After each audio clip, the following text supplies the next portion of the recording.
egokitzapena egokitu zait, eta ze konten nintzen ni, ja egokitu nintzela nire eskolan, nuen aukerarik izan ez borondatezkoan eta parte hartzeko, berez nahita ezkoan egokituta nintzelako, eta behin prozesu guztia bukatuta, aran nola enteatzen nahi zen, enagola egokituta, eta ni nintzen plaza gaina esleipenetarako, abuztuko esleipenetarako atera dela. Baina errealitatea zein da, ikastetxean hasi gara, 2021-2022 ikasturtean, eta irailaren 2-tik 3 irakasle falta dira, eta atzo ikasleak 2 tutore gabe hasi ziren lanean eta logopedari gabe. Gaudeko 11etan bertan sartu, eta agertzen zait olako esaldi marabillosuei jartzen duna.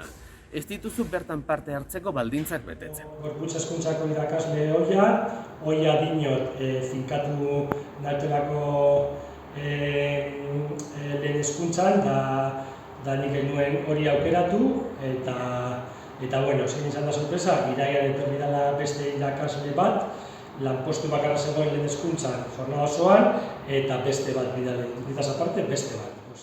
Lotzagarria. Nola finkatzeko prozesuan sartu nintzen, baino ninduten finkature, esleipenetarako aukera etzegoela kontemplatuta.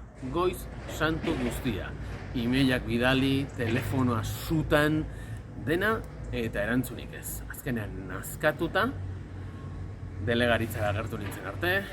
Aurten irale bat egiteko liberazioa eskatu eta eman didate, eta gaur ikasleen 2. eguna, eta oraindik hemen ez da ordezkorik agertu. Hilaren batean. Zuzendaritzara agertu nintzen, egunon, Aimar naiz esatera, eta erantzuna izan zen, ara Aimar. Nere plaza atera zutena, beste plaza batekin konfliktuan sartzen zen, 2 pertsona bialegintuzten plaza bererako, eta orduan eskola horretan nik tokirik genuen. Hau ez da jendea tratatzeko modua. Hau ez da ez langileak, ez pertsonak, ez inor tratatzeko modua. Txapuzero, hutsak zarete.